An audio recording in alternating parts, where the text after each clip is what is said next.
Hello, നമ്മൾ revenue റെക്കഗ്നിഷനാണ് നോക്കിക്കൊണ്ടിരിക്കുന്നത്. അതിൽ 5 step മോഡലാണ് നമ്മൾ നോക്കിക്കൊണ്ടിരിക്കുന്നത്.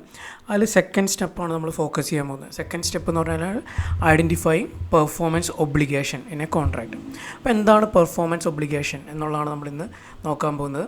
അപ്പോൾ എന്താണ് പെർഫോമൻസ് ഒബ്ലിഗേഷൻ എന്ന് പറഞ്ഞു കഴിഞ്ഞാൽ, ഒരു ബിസിനസ് അല്ലെങ്കിൽ ബിസിനസ്സും കസ്റ്റമറും തമ്മിൽ ഒരു ഗുഡ്സ് പ്രൊവൈഡ് ചെയ്യാനോ അല്ലെങ്കിൽ സർവീസ് റെൻഡർ ചെയ്യാനോ ഒരു പ്രോമിസ് ഉണ്ടാവും, അല്ലെങ്കിൽ ഒരു അഗ്രിമെൻ്റ് ഉണ്ടാവും.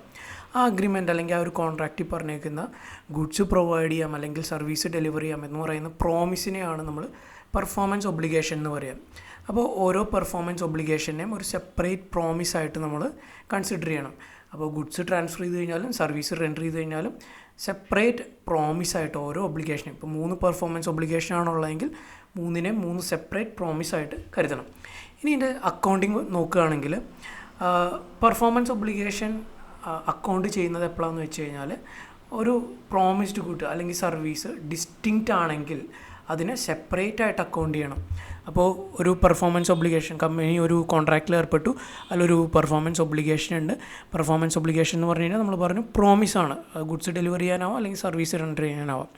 അപ്പോൾ അങ്ങനെ റെൻഡർ ചെയ്യുന്ന സർവീസോ അല്ലെങ്കിൽ ഡെലിവറി ചെയ്യുന്ന ഗുഡ്സോ ഡിസ്റ്റിങ്ക്റ്റ് ആണെങ്കിൽ പെർഫോമൻസ് ഒബ്ലിഗേഷനെ സെപ്പറേറ്റ് ആയിട്ട്, ഓരോ പെർഫോമൻസ് ഒബ്ലിഗേഷൻ അല്ലെങ്കിൽ ഓരോ പ്രോമിസിനെ സെപ്പറേറ്റ് ആയിട്ട് അക്കൗണ്ട് ചെയ്യണം. അപ്പോൾ എങ്ങനെയാണ് അല്ലെങ്കിൽ എപ്പോഴാണ് നമ്മളൊരു ഗുഡ്സിനെ അല്ലെങ്കിൽ ഒരു സർവീസിനെ ഡിസ്റ്റിങ്ക്റ്റ് ആയിട്ട് ട്രീറ്റ് ചെയ്യുക എന്നുള്ളതാണ് നമ്മൾ നോക്കാൻ പോകുന്നത്. അപ്പോൾ ഒരു ഗുഡ്സിനെ അല്ലെങ്കിൽ ഒരു ഐറ്റത്തിനെ അല്ലെങ്കിൽ ഒരു സർവീസിനെ എങ്ങനെ ഡിസ്റ്റിങ്ക്റ്റ് ആണ് എന്ന് നമ്മൾക്ക് നോക്കാം. അപ്പോൾ ഈ 3 കണ്ടീഷൻ സാറ്റിസ്ഫൈ ചെയ്ത് തന്നെ നമ്മൾക്ക് പറയാം ഒരു ഗുഡ്സ് അല്ലെങ്കിൽ ആ ഒരു സർവീസ് ഡിസ്റ്റിങ്ക്റ്റ് ആണ്. ഒന്നാമത്തെ കണ്ടീഷൻ എന്ന് പറഞ്ഞു കഴിഞ്ഞാൽ it can be sold separately. ആ ഒരു ഗുഡ്സിനെ അല്ലെങ്കിൽ ആ ഒരു സർവീസിനെ സെപ്പറേറ്റ് ആയിട്ട് വിൽക്കാൻ പറ്റുന്നുണ്ടെങ്കിൽ നമ്മൾക്ക് പറയാം അതൊരു ഡിസ്റ്റിങ്ക്റ്റ് പ്രൊഡക്റ്റാണ് അല്ലെങ്കിൽ ഒരു ഡിസ്റ്റിങ്ക്റ്റ് സർവീസാണ് എന്ന് പറയാം.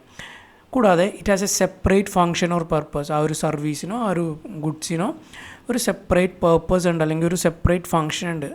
അങ്ങനെയാണെങ്കിൽ നമ്മൾക്ക് ആ ഒരു ഗുഡ്സിനെ അല്ലെങ്കിൽ സർവീസിനെ ഡിസ്റ്റിങ്ക്റ്റ് എന്ന് പറയാം. കൂടാതെ ഇറ്റ് ഹാസ് എ സെപ്പറേറ്റ് അല്ലെങ്കിൽ ഡിസ്റ്റിങ്ക്റ്റ് പ്രോഫിറ്റ് മാർജിൻ. അതിന് സെപ്പറേറ്റ് ആയിട്ടൊരു പ്രോഫിറ്റ് മാർജിൻ കാൽക്കുലേറ്റ് ചെയ്യാൻ പറ്റും അല്ലെങ്കിൽ ഐഡൻറ്റിഫൈ ചെയ്യാൻ പറ്റും എന്നുണ്ടെങ്കിൽ നമ്മൾക്കതിനെ ഡിസ്റ്റിങ്ക്റ്റ് ഗുഡ് അല്ലെങ്കിൽ ഡിസ്റ്റിങ്ക്റ്റ് സർവീസ് എന്ന് പറയാം. അങ്ങനെയാണെങ്കിൽ ഇവിടെ പറഞ്ഞ പോലെ നമ്മൾ ഡിസ്റ്റിങ്ക്റ്റ് ഗുഡിനെ സെപ്പറേറ്റ് ആയിട്ട് ഐഡൻറ്റിഫൈ ചെയ്യണം, മാത്രമല്ല അതിനെ അക്കൗണ്ട് ചെയ്യണം. അപ്പോൾ എത്ര പെർഫോമൻസ് ഒബ്ലിഗേഷൻ ഉണ്ടോ അത്രയും പെർഫോമൻസ് ഒബ്ലിഗേഷനെ സെപ്പറേറ്റ് പ്രോമിസായിട്ട് ട്രീറ്റ് ചെയ്യണം. മാത്രമല്ല ഗുഡ്സോ സർവീസോ ഡിസ്റ്റിങ്ക്റ്റ് ആണെങ്കിൽ, ഡിസ്റ്റിങ്ക്റ്റ് ആണ് എന്ന് പറഞ്ഞു കഴിഞ്ഞാൽ 3 കണ്ടീഷൻ സാറ്റിസ്ഫൈ ചെയ്ത് കഴിഞ്ഞാൽ അതിനെ സെപ്പറേറ്റ് ആയിട്ട് അക്കൗണ്ട് ചെയ്യണം. ഓക്കെ, ഇനി ഇത് നമുക്കൊരു എക്സാമ്പിളിലൂടെ നോക്കാം.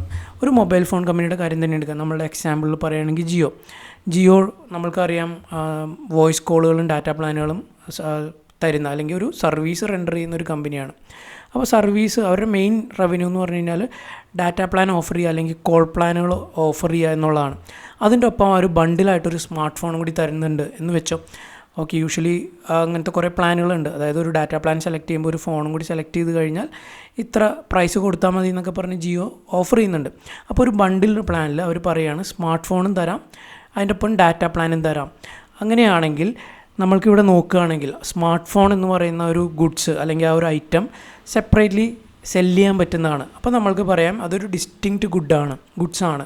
അല്ലെങ്കിൽ ഡാറ്റ പ്ലാൻ്റെ കാര്യം എടുക്കുകയാണെങ്കിൽ അത് സെപ്പറേറ്റ് ആയിട്ട് സെല്ല് ചെയ്യാൻ പറ്റുന്ന ഒരു സർവീസാണ്. അപ്പോൾ നമ്മൾക്കത് പറയാം അതും ഒരു ഡിസ്റ്റിങ്ക്റ്റ് സർവീസാണ്. അപ്പോൾ ഇവിടെ ബണ്ടിൽഡ് ആയിട്ടാണ് സ്മാർട്ട് ഫോണും ഡാറ്റ പ്ലാനും വരുന്നതെങ്കിൽ കൂടി ഡിസ്റ്റിങ്ക്റ്റ് ഗുഡ് അല്ലെങ്കിൽ ഡിസ്റ്റിങ്ക്റ്റ് സർവീസാണ്. അപ്പോൾ അതിനെന്ത് ചെയ്യണം, സെപ്പറേറ്റ് ആയിട്ട് അതിൻ്റെ റവന്യൂ റെക്കഗ്നൈസ് ചെയ്യണം. സ്മാർട്ട് ഫോണിൻ്റെ റവന്യൂ സെപ്പറേറ്റ് ആയിട്ട് റെക്കഗ്നൈസ് ചെയ്യുക, ഡാറ്റ പ്ലാൻ്റെ റവന്യൂ സെപ്പറേറ്റ് ആയിട്ട് റെക്കഗ്നൈസ് ചെയ്യാം.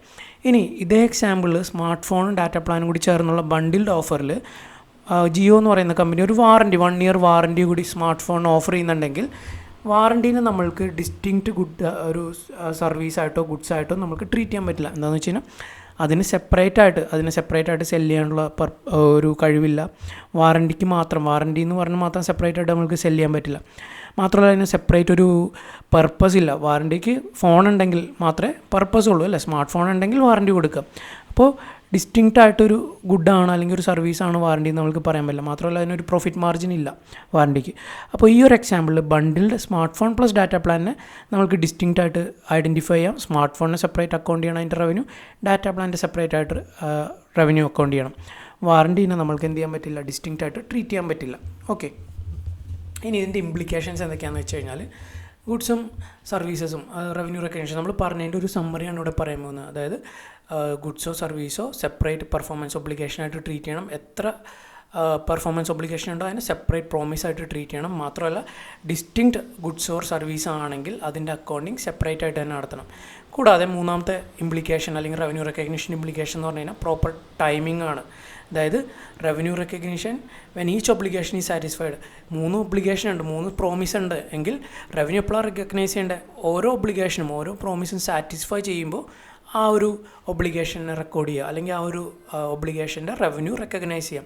ഇപ്പോൾ സ്മാർട്ട് ഫോൺ ഡെലിവറി ചെയ്യുകയാണെങ്കിൽ സ്മാർട്ട് ഫോൺ ഡെലിവറി ചെയ്യുമ്പോൾ അതിൻ്റെ റവന്യൂ റെക്കഗ്നൈസ് ചെയ്യുക. ഡാറ്റ പ്ലാൻ പ്രൊവൈഡ് ചെയ്യുകയാണെങ്കിൽ ഡാറ്റ പ്ലാൻ പ്രൊവൈഡ് ചെയ്യുന്ന സമയത്ത് അത് സാറ്റിസ്ഫൈ ചെയ്യുന്ന സമയത്ത് അതിൻ്റെ റവന്യൂ റെക്കോർഡ് ചെയ്യുക. അപ്പോൾ പ്രോപ്പർ ടൈമിങ്ങിന് റവന്യൂ റെക്കഗ്നൈസ് ചെയ്യുക എന്നുള്ള ഒരു ഇംപ്ലിക്കേഷൻ കൂടി ഈ ഒരു സ്റ്റെപ്പിൽ വരുന്നുണ്ട്. അപ്പോൾ ഇത്രയാണ് സ്റ്റെപ്പ് 2 എന്ന് പറയുന്നത്, അതായത് ഐഡൻറ്റിഫൈയിങ് പെർഫോമൻസ് ഒബ്ലിഗേഷൻ.